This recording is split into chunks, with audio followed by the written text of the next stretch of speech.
Ito po ang magiging topic natin for today.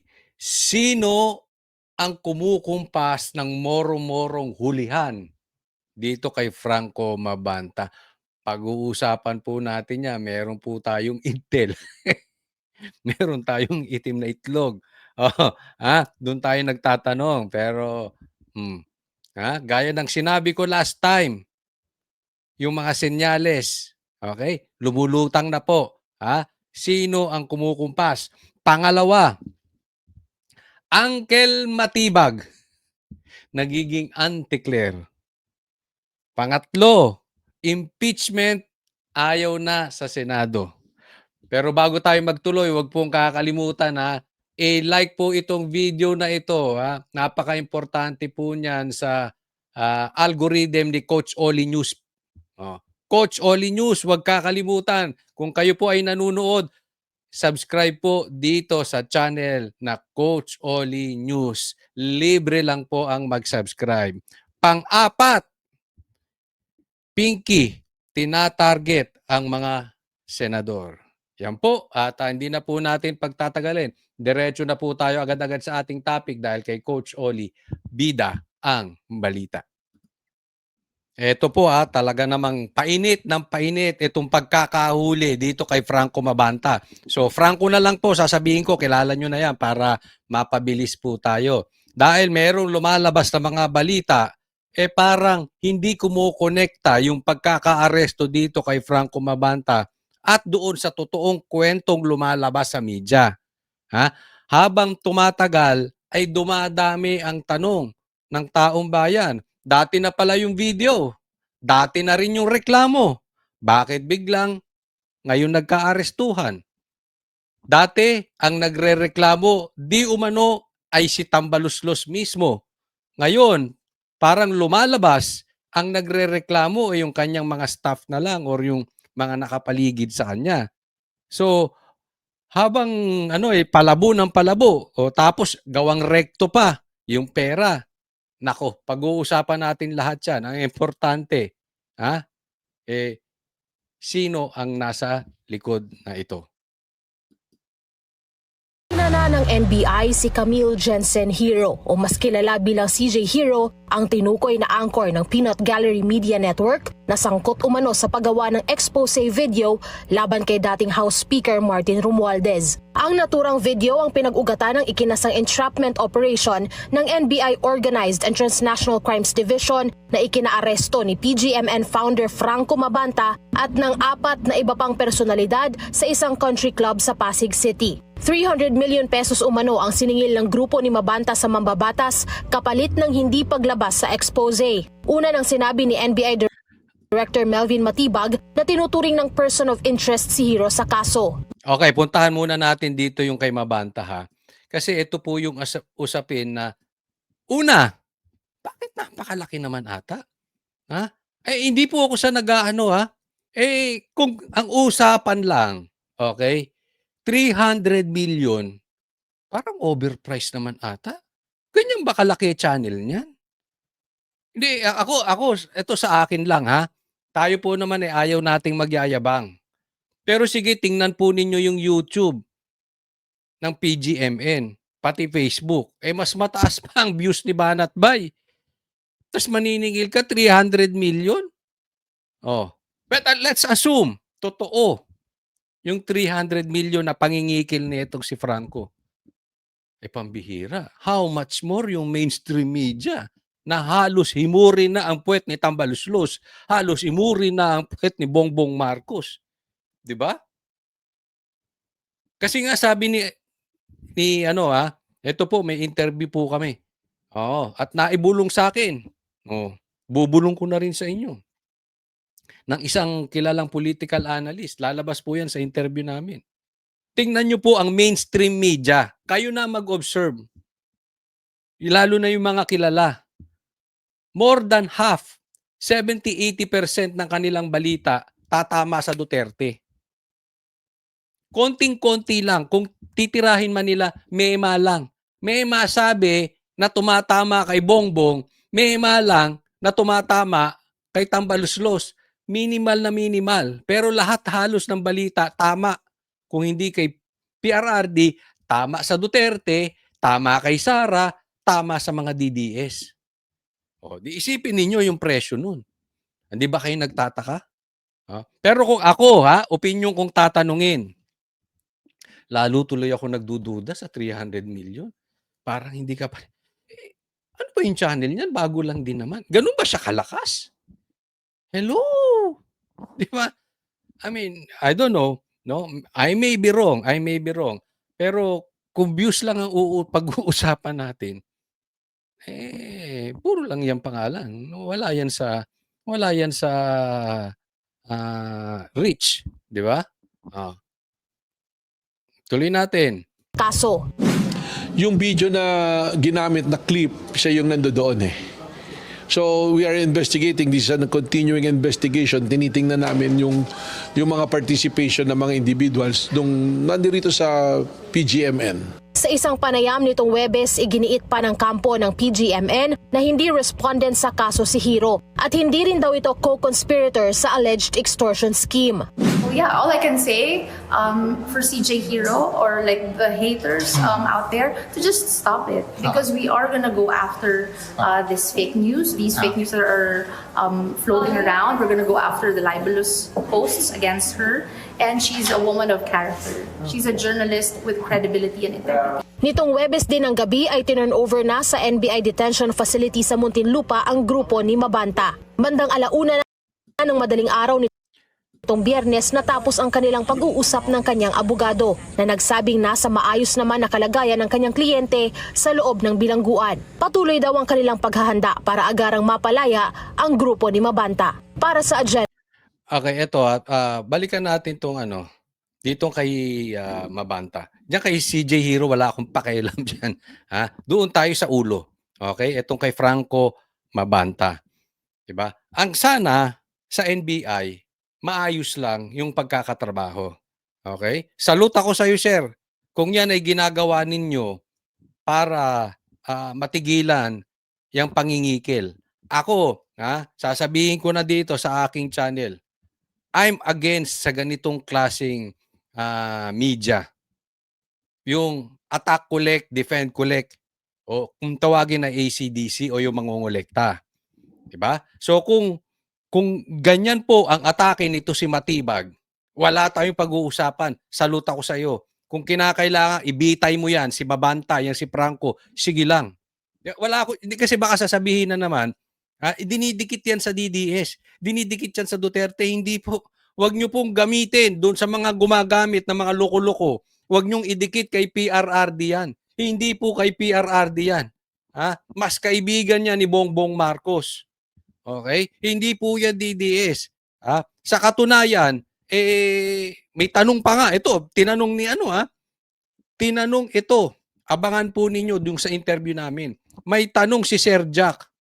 Doon sa aming ini-interview, kaya lang, hindi nasagot ng maayos. Pero tanong ko na rin sa inyo, na-rehab ba yan si Franco? Anong connection nun, Coach Oli? Sinabi ni Aimee na gumagamit lulong yung kanyang kapatid. Ngayon, kung na-rehab yan si Franco, siguro mas konektado sila. Kasi kung lang, hindi ko naman sigurado, kaya nga it was a question ni Sir Jack. Kung na-rehab yan, mas close kay Bongbong yan. Ayaw ni PRRD ng gumagamit. Diba? Kung hindi naman, di okay lang. Diba? Anong punto ko dito? Hindi ko pinagtatanggol. Ang pinagtatanggol ko dito, yung klase ng paghuhuli. Dahil sinasabi ni Matibag, kukunin niya na yung mga ganitong mainstream media. Ay mga ganitong klaseng media. Teka muna, wag pong ganoon kasi ginawa daw nila kay Jason sa, 'di ba? Kine-question pati yung kay yung sinasabi nito ni sino ba ito? Itong si Guanzon, no? So sa akin hindi ako pabor na i-isolate ninyo kasi tandaan niyo po ngayon maraming lumalabas na mga video banat kay Sara at talagang libelous. Talaga namang humanda kayo pag upo ni BP Sara Hindi naman sinabi ni VP Sara 'yan at alam naman sa Davao 'yan. Hindi po mapaghiganti si Sara. Pero talagang papatupad niya yung batas. Yun po libelous, sobra banat kay Sara. 'Pag yun hindi niyo pinansin, ano 'yan, 'di ba? Hindi po tayo patas. Kung puro ang aarestuhin, yung mga pumupuna. Tatandaan po natin karapatan po magsalita ng social media. Hindi lang mainstream kasi parang binabanggit naman niya, unfair sa inyo dahil kayo mga mainstream media ay kayo ay membro ng KBP. Ay wag pong gano'n. 'Di ba? Nasa 2026 na tayo, sir. Baka akala nyo nasa 1973 pa tayo. Wag pong gano'n. Talagang may social media. Hindi po porket na hindi member ng KBP, hindi ka na pwedeng magsalita. Wala naman nakalagay sa konstitusyon, if you are not a member of KBP, you are not a media.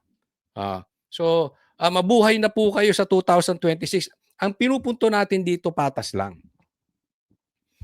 'Di ba? Dapat doon po tayo. Kasi kung paghuhulihin lang ninyo yung nagsasabi ng kabaluktutan at pangit na ginagawa ng gobyerno, kayo mismo ay nilalabag na po ninyo ang konstitusyon. You better as well mag-martial law na kayo. Sa akin lang kesa silent martial law. Magpakalalaki na kayo doon. Manindigan na kayo na gano'n ang gusto ninyo. Huwag kayong magsasalita ng laban sa gobyerno. Martial law tayo. At least nagpakalalaki kayo. Nagkapakatotoo kayo. Kaysa yung sasabihin nyo, hindi tayo martial law, pero aktong martial law. Di ba? Basta kayong manghuhuli, na alam naman ninyo, mali yung warrant. Di ba? Or, puro na lang mga pumupuna. Karapatan po, nasa konstitusyon po ang karapatang magsalita at pumuna sa gobyerno. Pero ito ang usapin dyan. Franco, kung walang drama yan, ilabas mo na kasi yung video. Yan ang problema kasi yung laging may hawak, ayaw ilabas. Di po ba? Yan po ang nakakapagpaduda. At ang malaking tanong ngayon, tumingin kayo sa mainstream media, anong nangyari dito sa hulihan na ito? Sino ang kumukumpas dito? Ako, isa lang ang sagot ko at uulitin ko. Pag lumutang na masama ang Duterte rito, masama si Tambaluslos dito, tapos ligtas ang Pangulo, moro-moro yan, galing kay Bongbong Marcos. Siya kumukumpas dyan. Kasi hindi naman po pwede. Lalong-lalo na pag hindi na ilabas yung video. Dahil pag nailabas yung video, positive ang taong bayan. Pag itinuro si Tambaluslos, definitely matuturo si Bongbong Marcos. Siya ang nag-a-approve ng budget Hindi na. Si Saldico? Party list? Huwag nga tayong maglokohan. Di ba? So dito makikita natin yung kumpas, yung drama. So ilabas nyo na yung video. Magkaalaman na. Ako pinoprotektahan natin dito yung karapatan ni Franco. Yung manner ng pagkakahuli dapat dumaan sa due process. Pero babakbakan ko rin yan pag hindi nyo nilabas yung video na yan.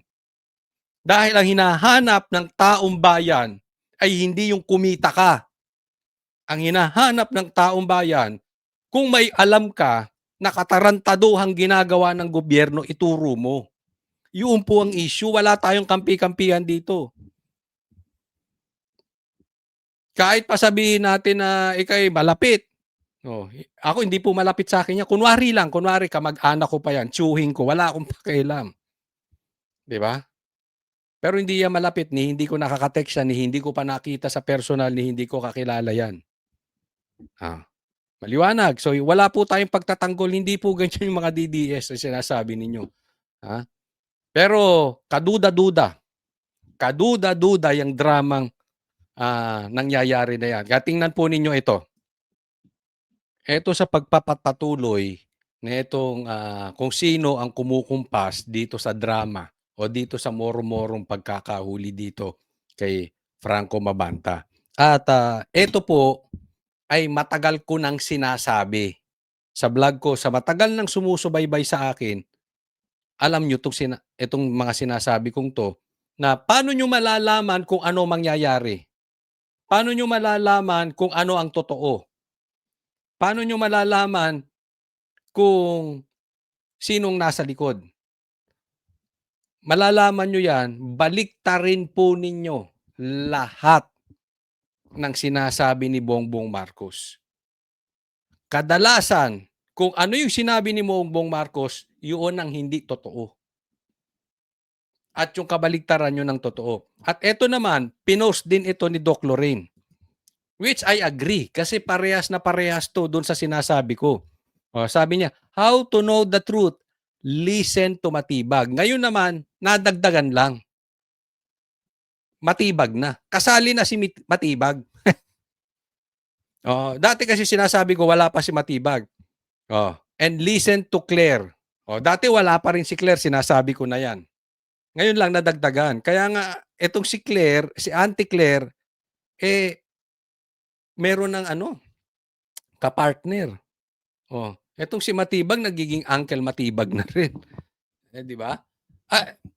Wag po kayong magagalit, sir, ha? Pero kasi lumalabas po kayo parang attack dog. Di ba? Katulad ni Claire, dapat sasabihin niya lang yung dapat niyang sabihin.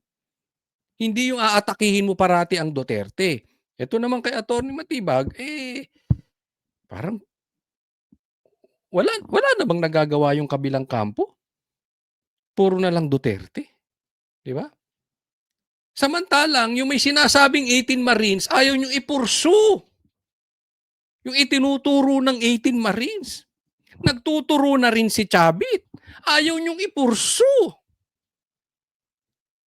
Nagtuturo na rin si Gutesa. Ayaw nyong ipursu. Sinong pinursu nyo? Si Jason Sa. Sinong pinursu nyo? Si Franco. Ulitin ko, di ko pinagtatanggol yan. Kung talagang nakikil yan si Franco Mabanta na yan, ikulong nyo yan. Kung gusto nyo, ibitay nyo pa. Kaya lang wala sa batas natin yun. I'm just exaggerating na wala akong pakid sa mga ganyang klase. Ayaw ko ng ganyang klaseng mga social media. And other members of Team Bangag, then baliktarin ninyo yun ang totoo. Kaya nga naman, kung susundan natin yung sinasabi ko before at sinasabi ni Doc Lorraine ngayon, parang ang kumukumpas ng pagkakahuli dito kay Franco Mabanta ay si Bongbong Marcos. Bakit? Ang tagal na nung reklamo na yun, bakit ngayon nagkahulihan? Lalo na kung sa dulo ng kwento na ito, lalabas malinis si Franco, pero naituro si Romualdez, tapos ikonekta ang Duterte. Guaranteed na po yan. Nagkuntsabahan ng mga animal.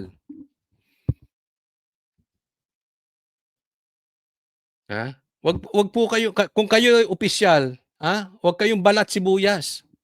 Tanggapin ninyo yung mga sinasabi. Maituturo nyo lahat except si Bongbong Marcos. Di ba? And other members of Team Bangag. Tingnan ninyo. Lahat sila, binibuelta nila patungkol na kay PRRD. So malinis na naman si Bongbong Marcos, wala siyang maleta. Hindi ko rin pinagtatanggol si Tambaluslos dahil alam ko, mastermind siya, pero mas mataas na mastermind si si Bongbong Marcos. Kaya ito, kwento. Gusto nyo marinig yung kwento? Ito, kwento lang to, ha? Pero, huwag pong kakalimutan, mag-subscribe po dito sa channel na Coach Oli News. Tsaka i-like nyo tong video, Coach Oli News. Like and subscribe sa YouTube at sa Facebook. Tingnan nyo lang kung ipinapanood nyo, Coach Oli News. Okay? Diretso tayo.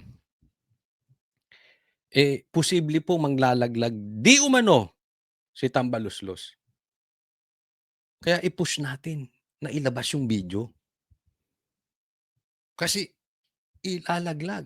And may possibility po. Pakinggan nyo po yung interview namin. Yung interview namin, sinasabi na posible na 'to si Tambaluslos ay bumoto ng against siya sa impeachment. Iyaan po ang inaantay. Iyaan po ang ingay sa loob. Dahil dinidikdik ng dinidikdik si Tambaluslos gaya ng ginawang pandidikdik ng dikdik din kay Saldico para mailigtas si Bongbong Marcos. It's about time. Let's keep on pressuring Tambaluslos. Sabi mo nga, how can you be the mastermind? And if you fall down, you will not fall alone. Yung bang eksaktong sinabi niya? Kung ikaw ay babagsak, hindi ka babagsak mag-isa. Ituro mo na. Habang may panahon. Kasi definitely, sooner or later, for sure, sigurado yan. Hindi po pwedeng hindi. Ilalaglag ka ni Bongbong Marcos. Sigurado yan. Ang usapin na lang dito, kailan? Kaya ituro mo na. Naiintindihan po ninyo. Kaya ganyan daw ang umiikot sa Kamara. Posibleng hindi bumoto for impeachment. Ito. Pero hindi pa yun sure. Depende po yan. Ngayong weekend, gagalaw po yung mga yan. Maggagapangan, kakausapin, mag-uusap-usap, ilalaglag mo ba ako? Pag talagang tinuluyan mo ko, tutuluyan kita. So, pwede pang may mangyari. So, tayo sa social media, i-ano natin, ha? O, ito pang isang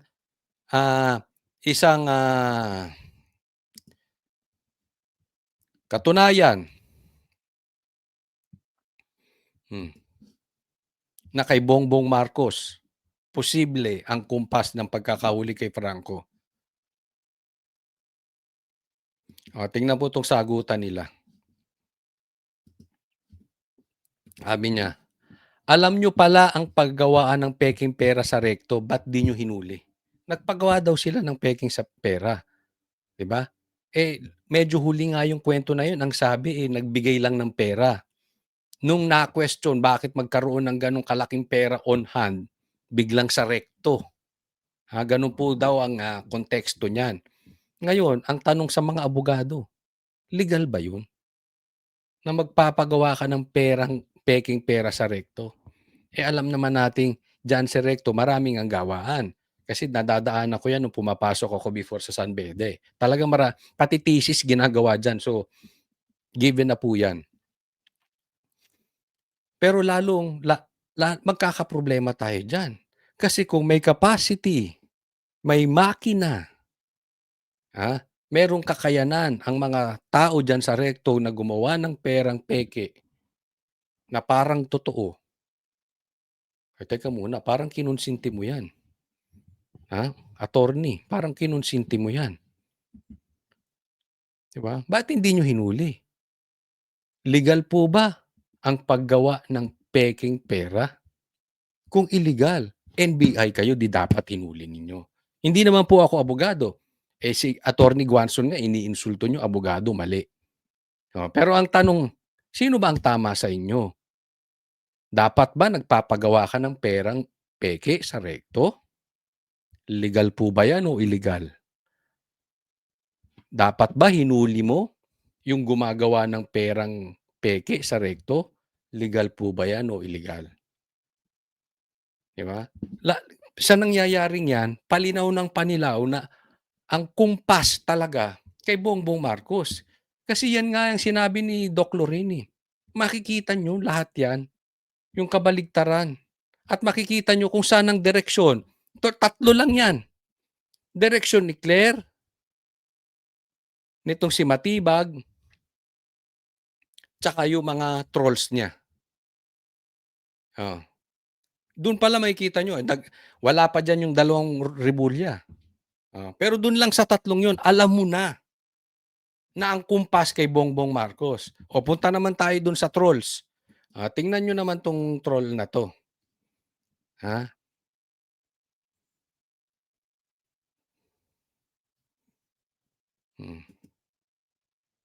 Saglit.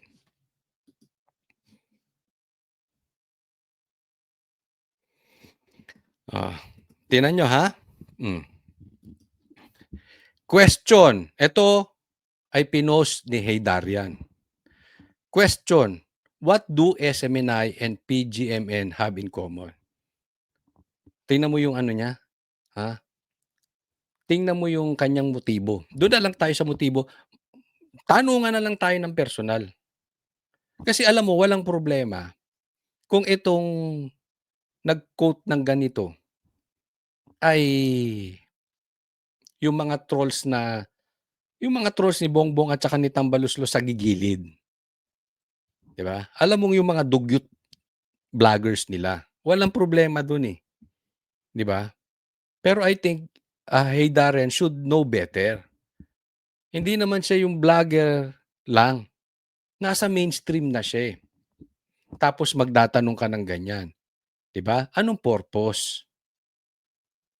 Kasi ang purpose, i-connect nila ang PGMN at SMNI ay parehas. Uulitin ko, mas marami pang views si Banat Bay kaysa PGMN. So wag niyong compare sa SMNI. And at the same time, ang SMNI hindi kailangan mangikil ng politiko. Igagaranti ko sa inyo. Ito sa akin lang, sa aking obserbasyon, hindi kailangan ng SMNI mangikil ng politiko. Dahil, una, baka kayo pa bigyan ng, ng pera ng SMNI. Pangalawa, si pastor, hindi himod puwet. Kaya nga nakakulong si pastor eh. Dahil naninindigan. Alam nyo yan. Kung 300 million lang ang usapin, hindi magpapakulong si pastor sa usaping 300 million. So wag nyo i-compare. Alam nyo kung bakit nyo tinidikit sa SMNI? Kasi ididikit nyo kay Duterte. Kaya nga sinasabi ko sa inyo, si Matibag, si Claire, and then yung mga trolls kinukonek sa Duterte. Yan lang po issue niyan. Ito po ang malaking problema ni Bongbong Marcos. Tatapatin ko na kayo. Ito ang pinakamalaking problema ni Bongbong Marcos at ni Tambaluslos dati pa. Hindi nila kayang lagyan ng SMNI. Dahil ang SMNI ayaw ng lagayan. At hindi kailangan ng SMNI ng lagay. Sa tingin nyo, kung himod puwet si pastor nakakulong, baka ginawa pang sekretary yan eh, ni Bongbong Marcos. Kung si pastor ay hindi nanindigan at patuloy na nagsuporta kay Bongbong Marcos at pinagamit ang SMNI, sekretary pa yan si pastor. Kaya alam nila hindi nila kaya matinag. And I know you know. And I know alam nyong lahat ang paninindigan ng SMNI. Kaya yung mga ganitong question, unfair po ito. Huwag nyo kaming idikit sa ganyang klase. SMNI is not PGMN. Wala kaming pakialam dyan kay Franco. Sinasabi ko sa inyo. Kung nangikil talaga yan, kahit mali si Tambaluslos, I'm with you, Haydarian. Babanatan ko araw-araw yan si Franco. Itaga nyo sa bato yan. Ayaw namin ng ganyan.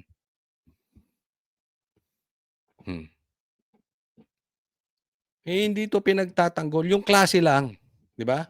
Sino ang kumukumpas? Kasi bakit idinidikit na naman kay PRRD? Kaya naman may tanong ako. Total, may tanong si Herdarian. May tanong din ako sa kanya. Tingnan nyo po. Kayo na sumagot nung tanong ko sa kanya kasi hindi naman yan sasagot.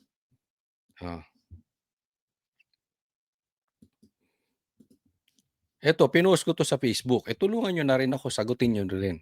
Total, nagtanong ka anong parehas eh. Di ba? Ako naman magtatanong, saan parehas si Heydarian at si Palsis? Sige, ilagay nyo sa comment section. Kayo na sumagot. Hindi ko na sasagutin. Kasi given na yun eh. Public knowledge na po yan. Pero baka naman mali ako. So pakisagot nyo sa comment section. Saan nagparehas etong si Heydarian at saka si Palsis? Diba? Sige. Ako, simple lang kasi. Kaya nakikita natin, habang tumatagal, lilinaw na po kung sinong nasa likod nito. Ang tanong kasi dyan yung timing. At i-discuss po natin yan sa susunod na topic.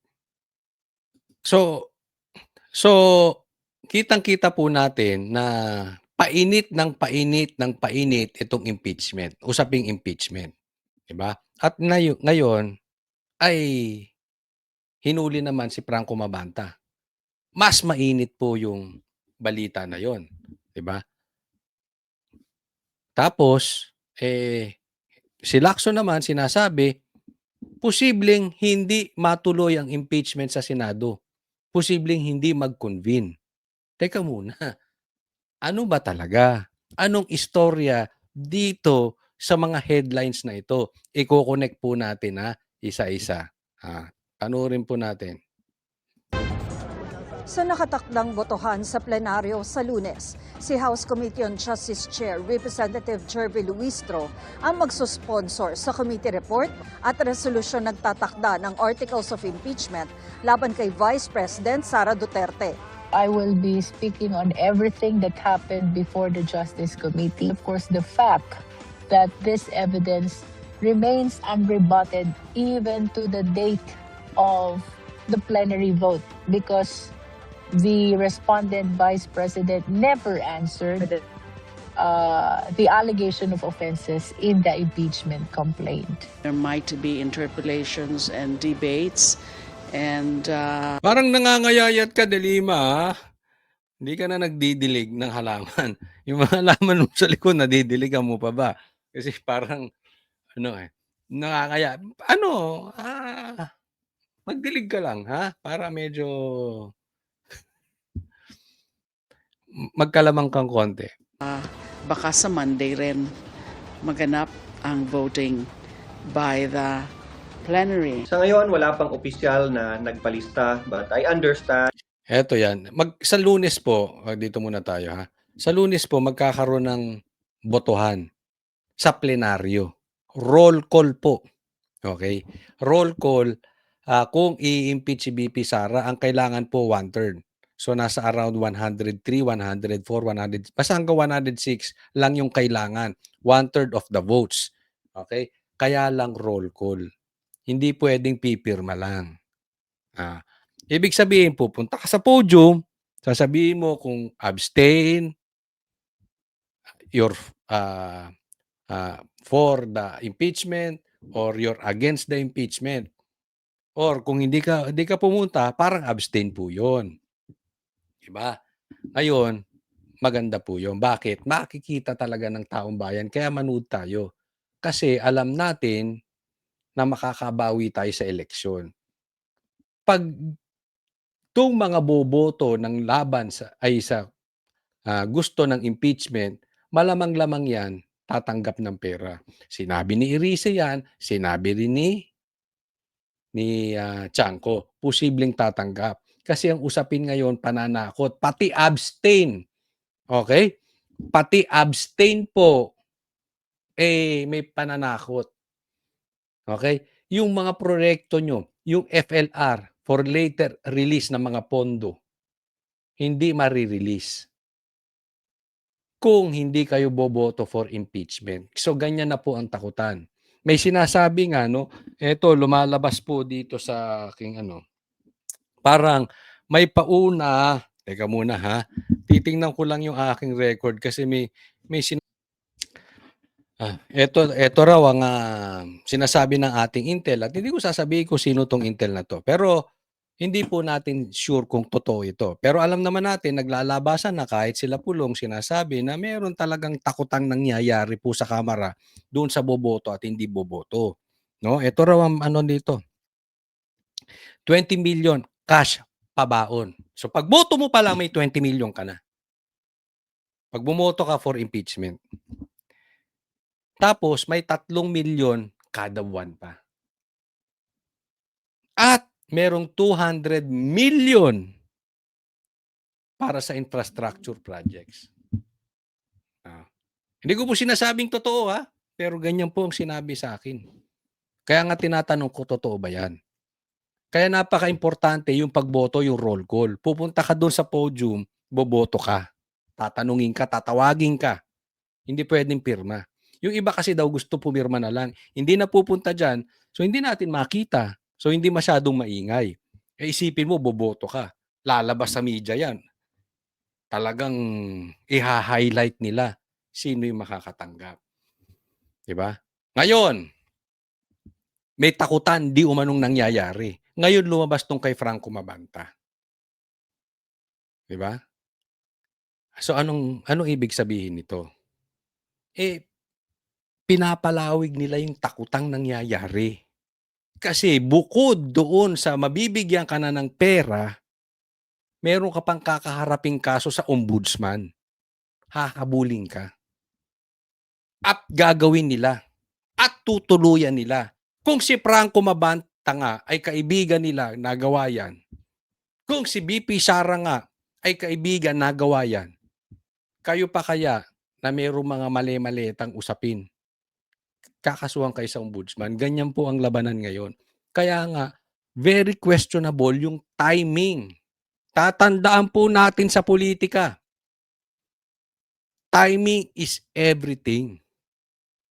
Bakit kung kailang uminit at magbobotohan na yung impeachment saka lumabas itong kay Franco Mabanta na ang tagal na namang inireklamo yon sa NBI.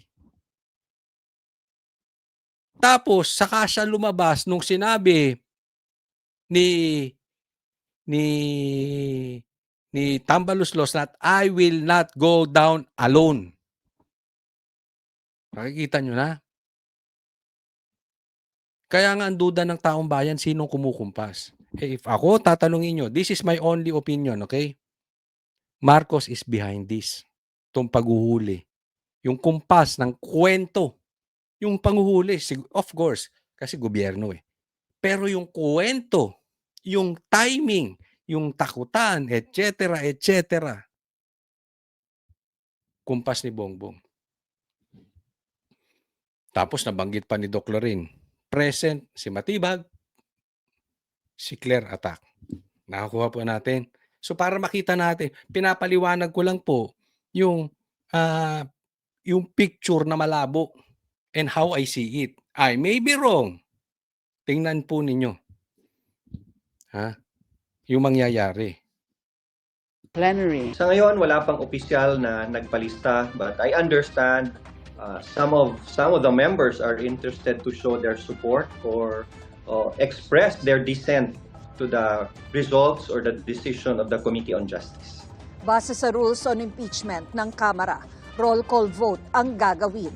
Ibig sabihin, isa-isang tatawagin ang mga kongresista at ililista ang kanilang boto. 106 na boto ang kailangan para maiakyat ang Articles of Impeachment sa Senado.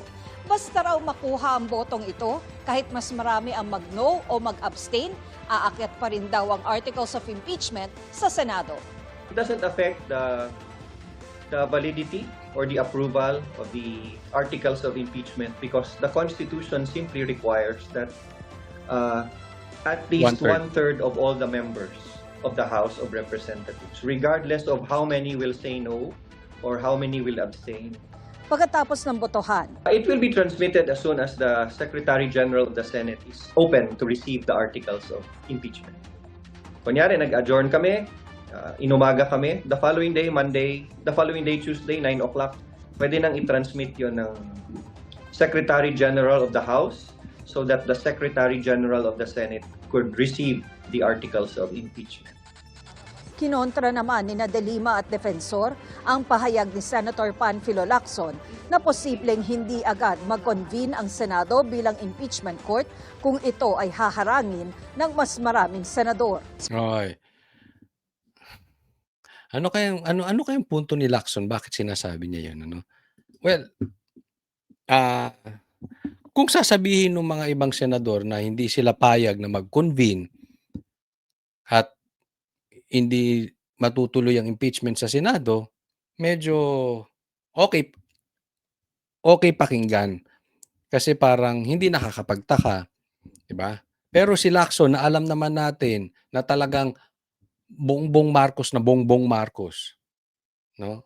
At malaki ang maitutulong ng impeachment para mapalayo tayo sa usapin ng flood control. Kasi 'pag sinimulan mo yung impeachment, makakalimutan ng tao 'tong flood control, itong ghost projects. So lalayo kay Bongbong. Nakikita naman natin na ilang taon na ilang buwan na siyang Blue Ribbon Chairman, palayo tayo ng palayo doon sa ebidensya, 'di ba?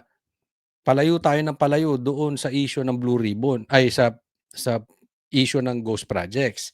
So definitely, obviously, nakakapagtaka bakit si Lacson na nagsasabi na itong posibleng hindi mag-convene.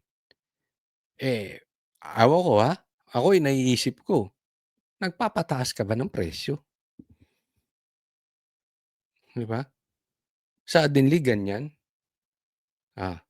Posible yung mga nasa mga congressman naman gustong ituloy ng ituloy kasi nga may matatanggap.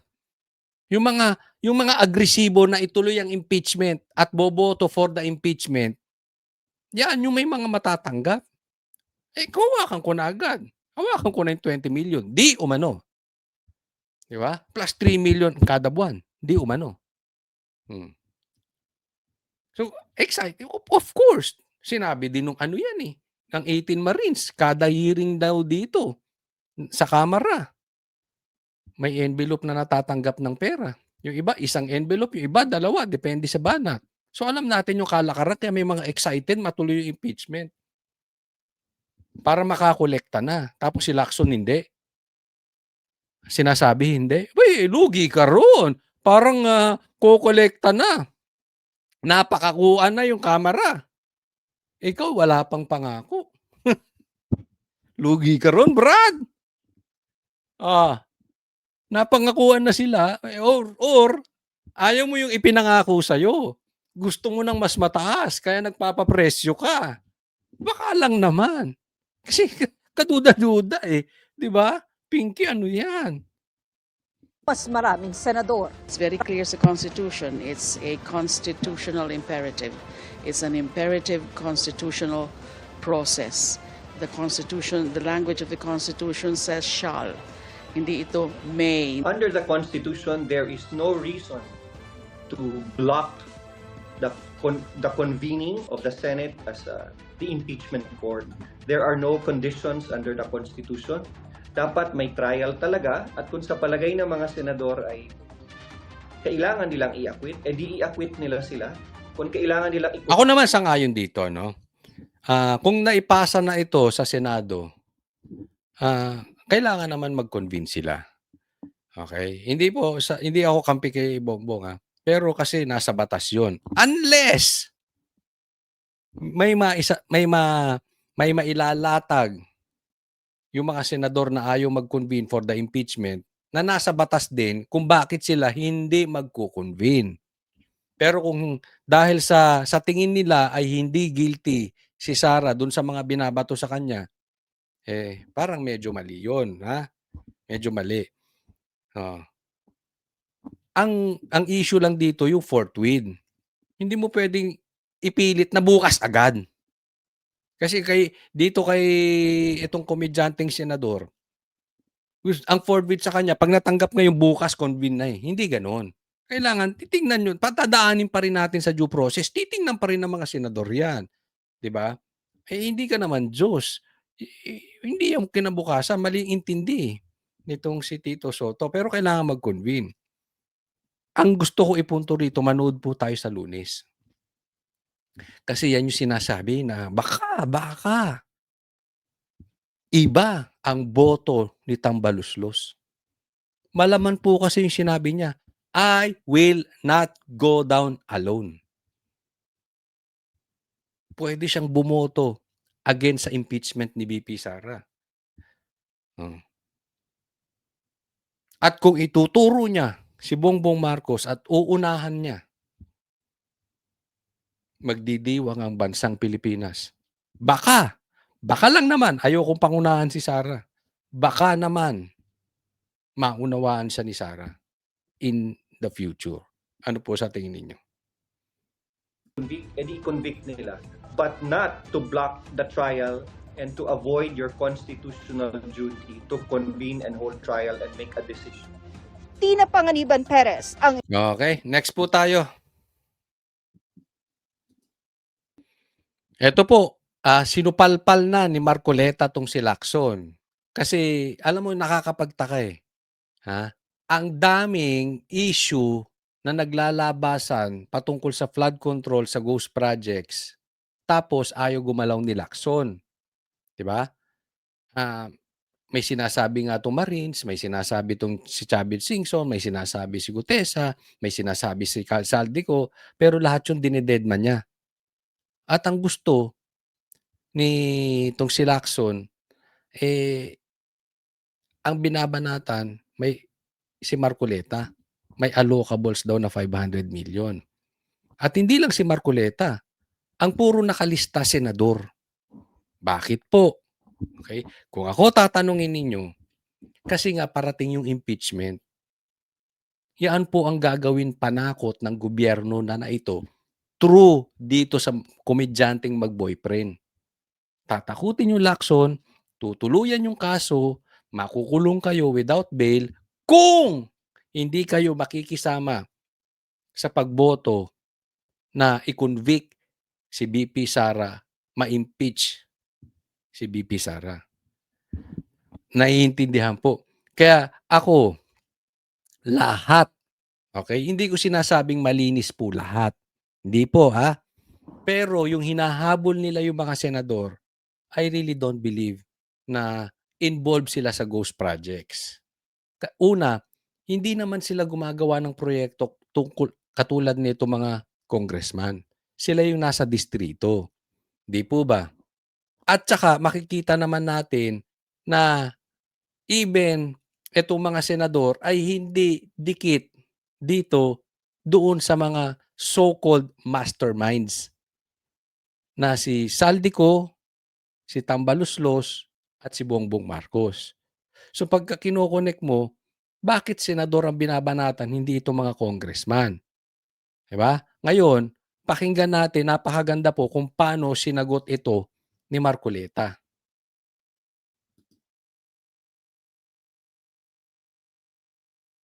Saglit, walang lumalabas.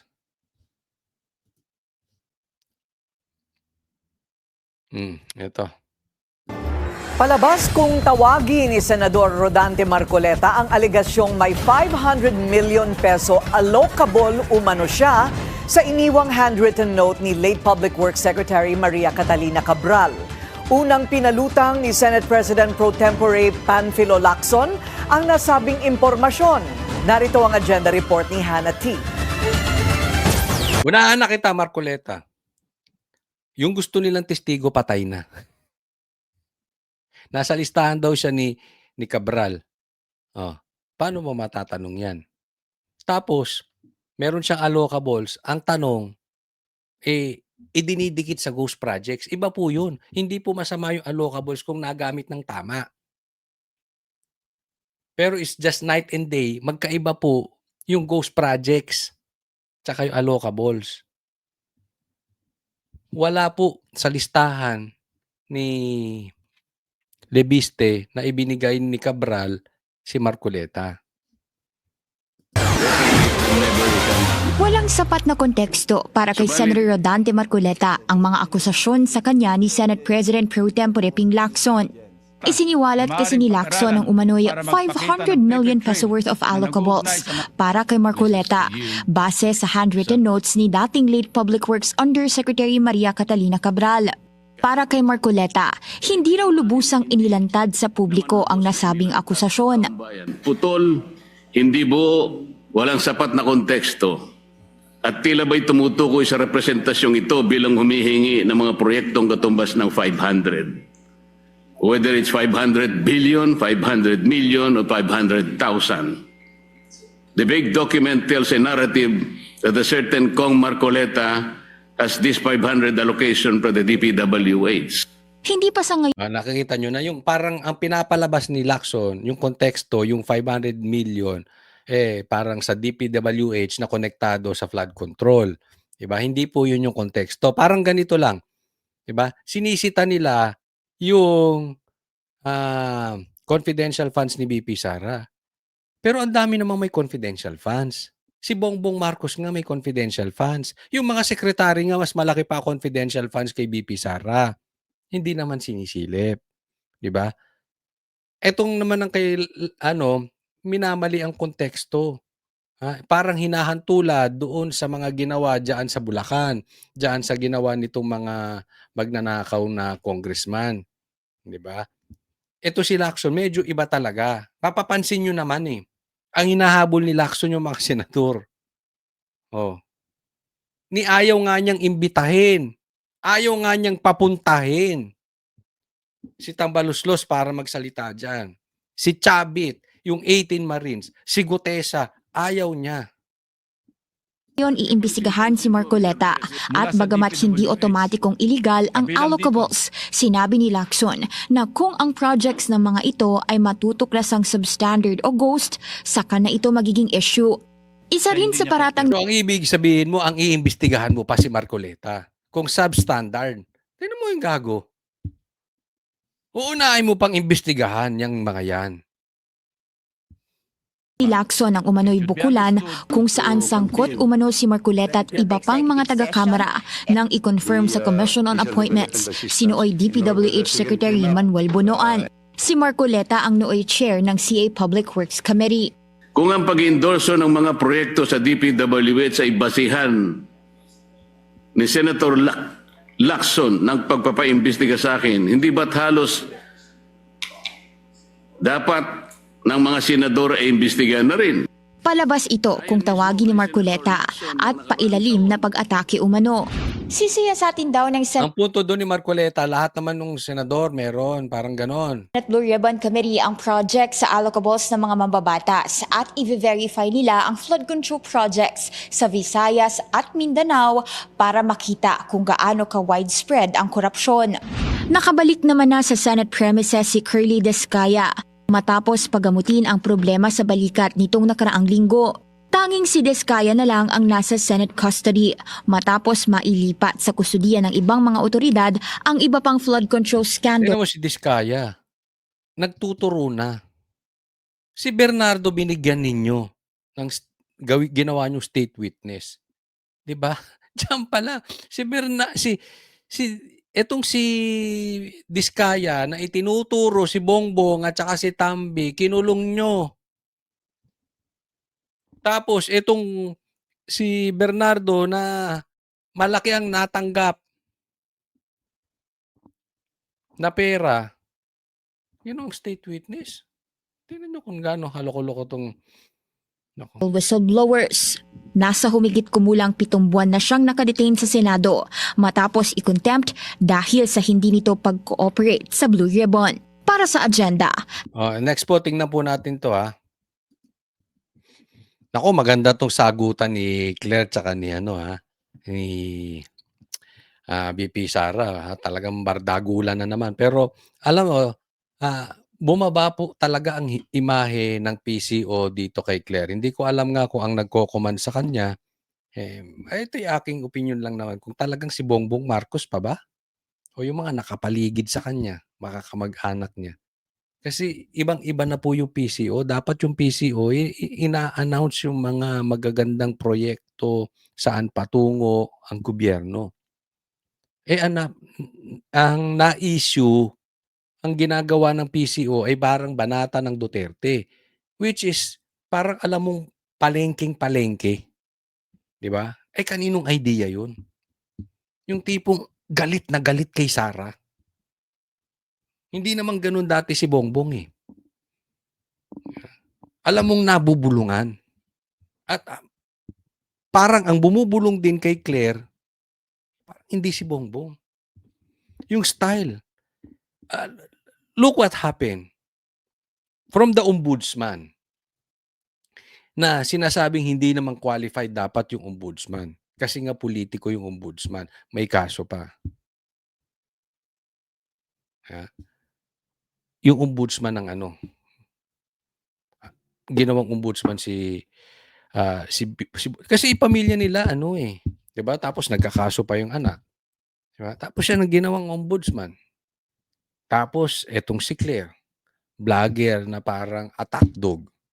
Tapos itong huli si Matibag, 'di ba? Nakikita niyo yung klase? We are going towards doon sa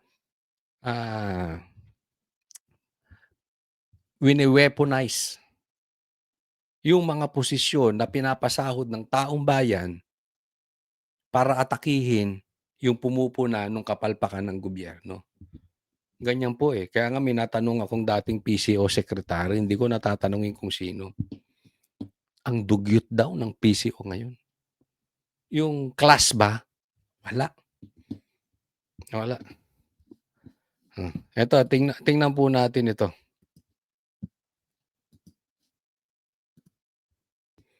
Naman, sina VP Sara Duterte at Palace Press Officer Claire Castro. Ang sabi ng bise, kulang daw sa pansin si Castro. Buwelta naman ng Yuse, kulang sa kaalaman ng bise. Hindi raw marunong mag-laptop pero gusto pang maging presidente. Nasa frontline ng balitang yan si Maricel Halili. Hindi naman nagtatrabaho yung buong administrasyon lalong-lalo na ang Pangulo. Binadata na naman ni Vice President Sara Duterte si Pangulong Bongbong Marcos. Hindi raw nagtatrabaho kaya mataas ang unemployment rate pati ang utang ng Pilipinas. Alam mo, Claire, hindi ka dapat nagtatampo kung sinasabing hindi naman talaga nagtatrabaho. Tingnan po ninyo, ang Kongreso, ang Kamara, ang laki ng problema natin sa nakawan sa ghost projects. Ang laki ng problema natin sa pagtaas ng presyo ng gasolina, bilihin. Saan kayo nakatutok sa impeachment? Kung nagtatrabaho ang presidente, dapat nasasabihan mo yan. Yung anak mo nasan dyan Yung pinsan mo nandiyan. Don't tell us wala kang impluensya. Nasa iyo po ang budget. Look at your secretaries. 'Di ba? Ang dapat inaatupag, paano natin maaayos tong presyo ng bilihin? Paano susugpuin itong talamak na paglaganap ng violence sa Pilipinas? Drug use, gambling. Sinong hinuli si Jason Sa? Pambihira naman. Kanino nakatutok? Sa Duterte, yung PCO mo. Huwag kayong magagalit. Ano ginagawa nyo para bumaba ang presyo ng bilihin? Ang taas ng inflation rate natin ngayon, Tingnan nyo po ang stocks natin, ang layo na. Ang bagsak na. Ang taas na ng dolyar. In denial pa rin kayo na nagtatrabaho presidente. Kayo ba'y talagang tanga? Para kayong hindi nakatira sa Pilipinas. Parang nakatira kayo sa babol. Hindi nyo nakikita? Tingnan nyo, bagsak ang real estate. Bagsak ang stocks. Ang taas ng inflation rate. Ang taas ng dolyar. Huwag nyo sabihin, DDS yung mga yan. DDS yung mga real estate Kaya bagsak. Yung inflation, DDS yan. Kakampi ng DDS yung dolyar, kaya tumaas. Gago kayo. Paano nyo i-deny yan? Delta naman ang Malacanang. Nakita niyo po kung gaano po magtrabaho ang Pangulo. Ngayon, nandito siya, abalang-abala ang Pangulo sa ASEAN Summit. Ano bang nakikita nito? Nakikita ro abalang-abala ang Pangulo. Ano mapapalaya? Asian, alis ka ng alis. Hindi mo na nga maayos ang Pilipinas, alis ka pa. Ano ba? May nakikita. Ano to si Claire? May nakikitang hindi natin nakikita, no? Ako hindi na ako magugulat kung darating ang panahon, bangag na rin to. Kasi parang may nakikita, pag gumanyan-ganyan na yan, ako. Kadidikit mo. Pag naalukan ka at tumanggi ka, ewan ko sa'yo.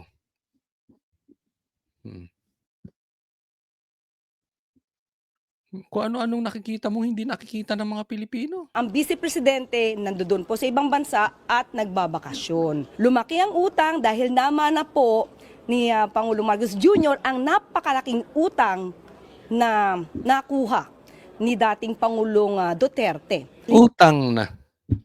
Utang na naman. Utang na naman dito. Walang problema pong umutang.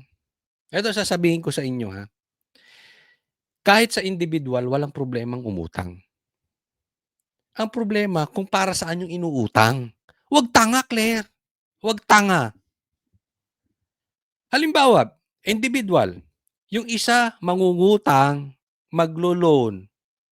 Para saan? Kasi magninegosyo. Yung isa mangungutang, maglo-loan. Kasi bibili sapatos. Bibili bahay. Bibili ng iPhone. Nakukuha mo. Magkaiba po yun.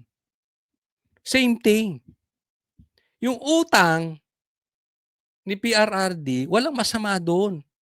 Kasi may infrastructure na nagawa. Ba't ka uutang? Wala ngang infrastructure. Ba't ka uutang? Ang dami ngang tumatapon na pera sa ghost projects. Huwag mo i-compare na apple is to apple.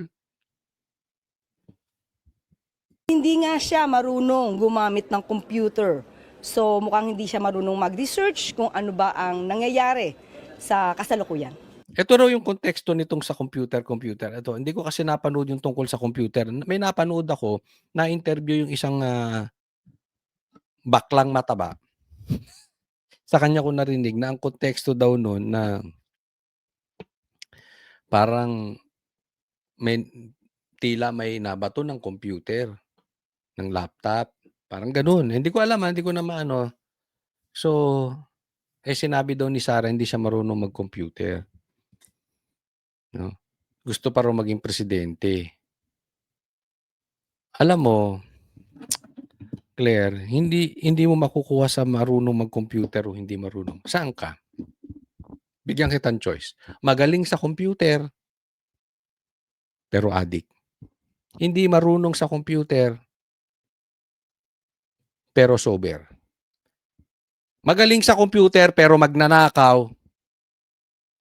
O hindi magaling sa computer, pero hindi magnanakaw. Magaling sa computer, pero walang infrastructure. O hindi magaling sa computer, pero may infrastructure. Hindi, kayo na lang tanungin ko, hindi man sasagot yan eh. Saan kayo? Bakit? Si Ferdinand Marcos Sr. ba marunong sa computer?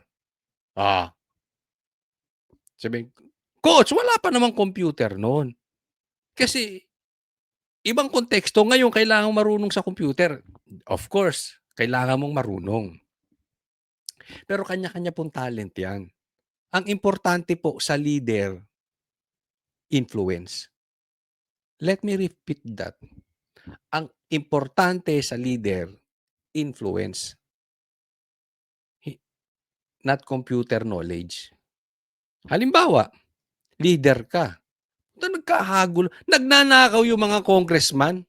Sasabihin mo, wala kang alam. Gago ka ba? Kahit hindi mo kontrolado yun, kahit sasabihin mo separate branch po, legislative yun, kung may influence ka over them, hindi po ganyan katalamakang of course, meron nakawan. Hindi po natin maalis yan. Pero grabe po nakawan ngayon. Nuknukan po ang nakawan ngayon. Huwag naman kayo magpakatanga dyan. Diba? Hindi po usaping computer to. Parang gano'n, marunong sa computer yun na. Baka AI kayo magaling. Baka gumagawa kayong AI. Ang dami nga negosyante, walang alam sa computer eh. Pero pwede mong i-delegate yun kung leader ka. Hindi rin pinalampas ng palasyo ang patutsada ni VP Sara na kulang sa pansin si Yuse Castro. Lagi ko sinasabi na kapag si Claire Castro ang nagsasalita, huwag niyong pansinin o bigyan ng halaga. Kasi pag pinapansin niyo, napi-feed yung kanyang papansin na ugali. Katulad niyan, pinansin niya ako. So, kailangan kong sagutin. Kung ayaw niya akong pansinin, wala naman akong magagawa. Hindi ganyan siya magsalita kasi medyo behind siya masyado. May kasabihan nga tayo, di ba? Yung the brain operates on a use it or lose it principle. So ang punto niya dyan, use it or lose it. Gamitin mo yung utak mo kaya nawawala. No? Ewan ko, pero kung ako tatanungin, talagang papansin to si Claire. May naging ganyan na ba sa PCO? Kaya na sumagot. Papansin ba o hindi papansin?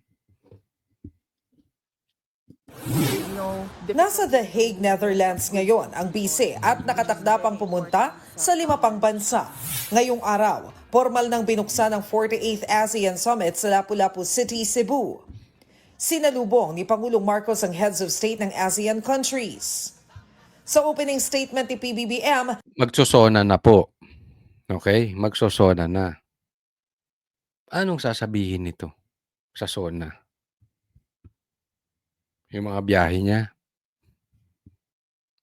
Anong naibigay na trabaho ng mga kakabiyahe mo dyan? May nagawa bang infrastructure? ipinunto niya ang banta sa ASEAN ng nangyayaring sigalot sa Middle East.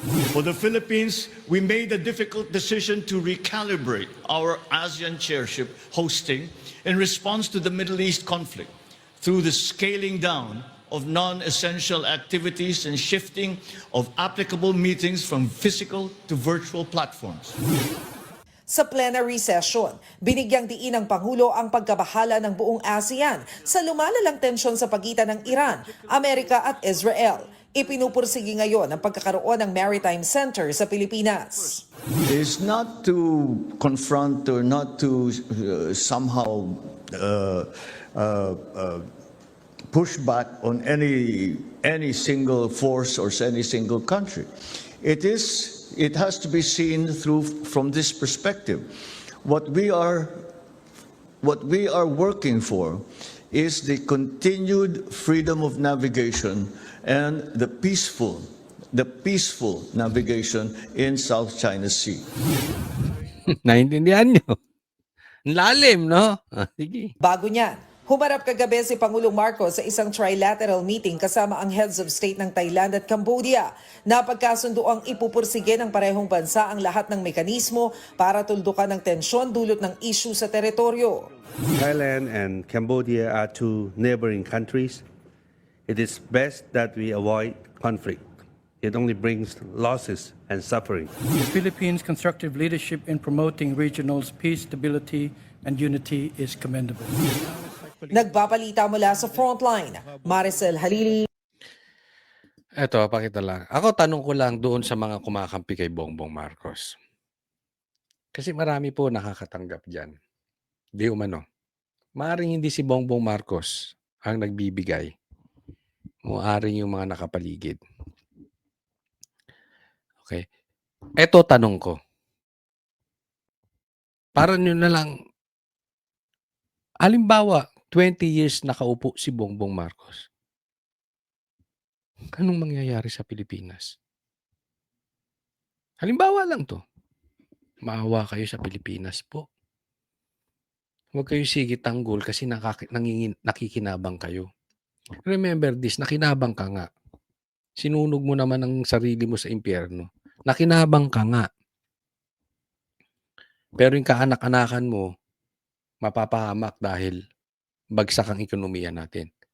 Sa bagay, tatakas na kayo sa tatakas na kayo sa ibang bansa. May offshore accounts kayo. I'm talking about the politicians. Pero kayong mga vloggers, kayong mga trolls na nakakatanggap sa barya, yung natatanggap nyo, ibabagsak lang na ekonomiya natin? Yun lang tanong. Huwag nyo na akong sagutin. Tanong nyo na lang sa sarili ninyo. Kayong maliliit, barya ang naibibigay sa inyo. Kakatanggol nyo. Kung maupo tong 20 years, gaya nung tatay niya, gaano ang ibabagsak ng ekonomiya natin? Yung mga negosyante mag-aalisan. Yung mga mayayaman mag-aalisan. Sino may iwan? Kayong nabigyan ng barya. Tayo na walang kakayanan lumipat ng bansa. Maawa kayo sa Pilipinas. Isipin nyo rin naman yung ibang tao. Diba? Isipin nyo yung pamilya ninyo. Maraming salamat po. Huwag pong kakalimutan i-like po itong video na ito, and dun sa mga hindi pa po subscriber, subscribe po kayo. Abang-abang po kayo doon sa ating magiging mga topics sa buong araw, sa buong linggo, no? Sumubaybay po kayo dito sa channel na Coach Oli News. Subscribe, like, Coach Oli News. Thank you po. God bless everyone.